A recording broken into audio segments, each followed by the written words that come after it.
ರಾಜ್ಯದಲ್ಲಿ ಸಮಾಜ ಒಡೆಯುವ ಯತ್ನ ವಿಫಲಗೊಂಡಿತ್ತು. ಹಿಂದೂ ಸಮಾಜವನ್ನ ಟಾರ್ಗೆಟ್ ಮಾಡಿದ್ರೆ ಎಂದು ಚಿಂತಕ ಚಕ್ರವರ್ತಿ ಸುಲಿಬೆಲೆ ಹೇಳಿದ್ರು. ಬುಧವಾರ ಬೆಳಗಾವಿಯಲ್ಲಿ ಸುದ್ದಿಗಾರರೊಂದಿಗೆ ಮಾತನಾಡಿದ ಅವರು, ಕನ್ನೇರಿ ಮಠದ ಶ್ರೀಗಳ ಹಲವು ಕಡೆ ನಿರ್ಬಂಧ ಹೇರುವ ಪ್ರಯತ್ನ ಮಾಡಿದೆ.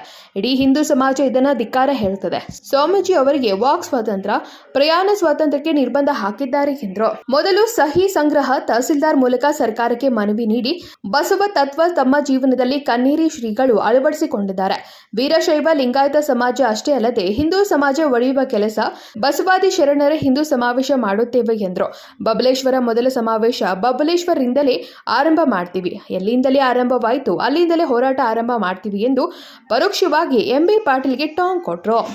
ಹಿಂದೂ ಅನ್ನುವಂಥ ಈ ಒಂದು ಸಮುದಾಯವನ್ನು ಒಡೆಯುವಂಥ ಒಂದು ಪ್ರಯತ್ನವನ್ನು ಈ ನಾಡಿನಲ್ಲಿ ಏನು ಮಾಡ್ತಿದ್ದಾರೆ ಅದು ಕೆಲವು ದಿನಗಳ ಕಾಲ ಹಿನ್ನಡೆಯನ್ನು ಕಂಡಿತ್ತು. ಆದರೆ ಈಗ ಮತ್ತೊಂದು ರೂಪದಲ್ಲಿ ಅವರು ಮತ್ತೆ ಬಂದಿದ್ದಾರೆ, ಮತ್ತದಕ್ಕೊಂದು ರಾಜಕೀಯ ಸ್ಪರ್ಶ ಕೊಡ್ತಾರೆ.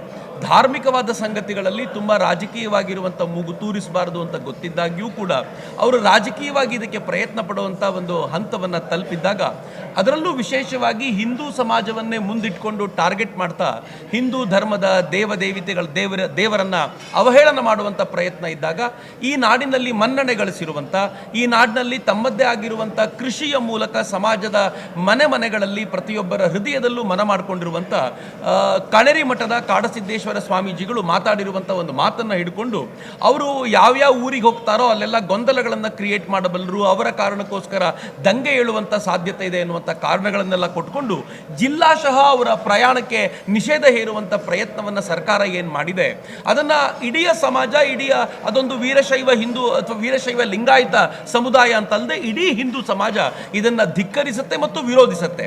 ಆದರೆ ವಿರೋಧವನ್ನು ಪ್ರಕಟಪಡಿಸೋದು ಹೇಗೆ? ನಮಗೆ ಸರ್ಕಾರದ ವಿರುದ್ಧ ಈಗ ವಿರೋಧವನ್ನು ಪ್ರಕಟಪಡಿಸಲಿಕ್ಕೆ ನಮ್ಮದೇ ಆಗಿರುವಂಥ ಪ್ರಜಾಪ್ರಭುತ್ವ ರೀತಿಯ ಮಾರ್ಗವನ್ನು ನಾವು ಬಳಸ್ತೀವಿ.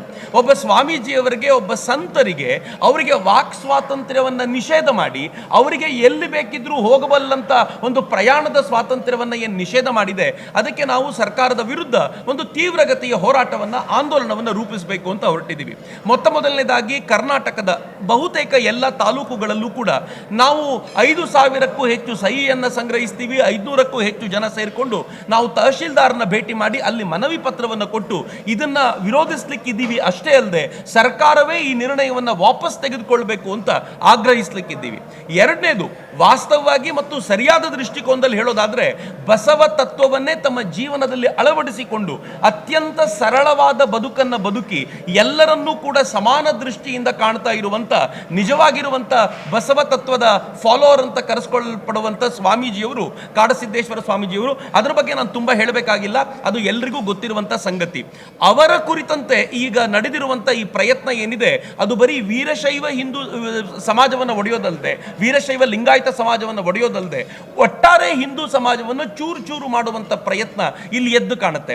ಇಂಥ ಸಂದರ್ಭದಲ್ಲಿ ನಾವು ಏನು ಯೋಚನೆ ಮಾಡ್ತಿದ್ದೀವಿ ಅಂತಂದರೆ, ಮನವಿ ಪತ್ರ ಕೊಡೋದಲ್ಲದೆ ಅದರ ಜೊತೆಗೆ ಎಲ್ಲ ತಾಲೂಕುಗಳಲ್ಲೂ ಜಿಲ್ಲಾಶಃ ನಾವು ಇದನ್ನು ವಿಸ್ತಾರವಾಗಿ ತೆಗೆದುಕೊಂಡು ನಾವು ಬಸವಾದಿ ಶರಣರ ಹಿಂದೂ ಸಮಾವೇಶಗಳನ್ನು ಎಲ್ಲ ಕಡೆ ಆಯೋಜನೆ ಮಾಡಲಿಕ್ಕಿದ್ದೀವಿ. ಇದು ಬರೀ ವೀರಶೈವ ಲಿಂಗಾಯತ ಸಮುದಾಯ ಅಷ್ಟೇ ಅಲ್ಲದೆ ಇದು ಎಲ್ಲ ಹಿಂದೂ ಸಮಾಜವು ಸೇರಿಕೊಂಡು ನಡೆಸಬೇಕಾಗಿರುವಂಥ ಒಂದು ಪ್ರಯತ್ನ ಅಂತ ನಾವು ಆಲೋಚನೆ ಮಾಡ್ತಾ ಇದ್ದೀವಿ.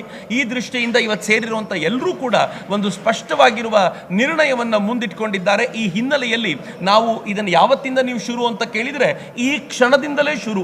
ಯಾರ್ಯಾರು ತಮ್ಮ ಊರಿಗೆ ಇವತ್ತು ಮರಳುತ್ತಾರೋ, ಇವತ್ತು ಲೇಟ್ ಆದರೆ ಇವತ್ತಾಗಲಿಕ್ಕಿಲ್ಲ, ಬಟ್ ನಾಳೆಯಿಂದಲೇ ಇದಕ್ಕೆ ಬೇಕಾಗಿರುವಂಥ ಎಲ್ಲ ತಯಾರಿ ಆರಂಭವಾಗುತ್ತೆ. ಬಬಲೇಶ್ವರದಲ್ಲಿ ಮೊದಲ ಹಿಂದೂ ಸಮಾವೇಶ, ಬಸವಾದಿ ಶರಣರ ಹಿಂದೂ ಸಮಾವೇಶ, ಮೊದಲ ಸಮಾವೇಶ ಬಿಜಾಪುರದಲ್ಲಿ ಆರಂಭವಾಗುತ್ತೆ. ಎಲ್ಲಿ ಎಲ್ಲ ಸಮಸ್ಯೆಗಳು ಆರಂಭವಾದವೋ ಅಲ್ಲಿಂದಲೇ ನಾವು ಈ ಸಮಾವೇಶವನ್ನು ಆರಂಭ ಮಾಡ್ತೀವಿ. ಮತ್ತು ಎಲ್ಲರ ಅಪೇಕ್ಷೆ ಇರೋದು ದಾವಣಗೆರೆಯಲ್ಲಿ ಇದರ ಸಮಾರೋಪ ಮಾಡಬೇಕು ಅಂತ ಆ ದೃಷ್ಟಿಯಿಂದ ನಾವು ಆಲೋಚನೆ ಮಾಡ್ತೀವಿ. ಮುಂದಿನ ದಿನಗಳಲ್ಲಿ ಸಮಾಜಕ್ಕೆ ನಾವು ಇಂಟೆಲೆಕ್ಚುಯಲಿ ಈ ಬಸವಾದಿ ಚಿಂತನೆಗಳನ್ನು ತಲುಪಿಸುವಂಥ ಪ್ರಯತ್ನವನ್ನು ಕೂಡ ಮಾಡಲಿಕ್ಕಿದ್ದೀವಿ. ಈ ಹಿನ್ನೆಲೆಯಲ್ಲಿ ತೆಗೆದುಕೊಂಡಿರುವ ಎಲ್ಲ ನಿರ್ಣಯಗಳಿಗೆ ಇವತ್ತು ಸೇರಿರುವಂಥ ಎಲ್ಲರೂ ಕೂಡ ಅತ್ಯಂತ ಪ್ರೀತಿಯಿಂದ ಸಹಮತಿ ವ್ಯಕ್ತಪಡಿಸಿದ್ದಾರೆ. ನಾವೆಲ್ಲರೂ ಈ ಹಿನ್ನೆಲೆಯಲ್ಲಿ ಮುಂದಿನ ದಿನಗಳಲ್ಲಿ ಕೆಲಸ ಮಾಡಲಿಕ್ಕಿದ್ದೀವಿ. Vinod Kolkar, KMM Kannada news, Belagavi.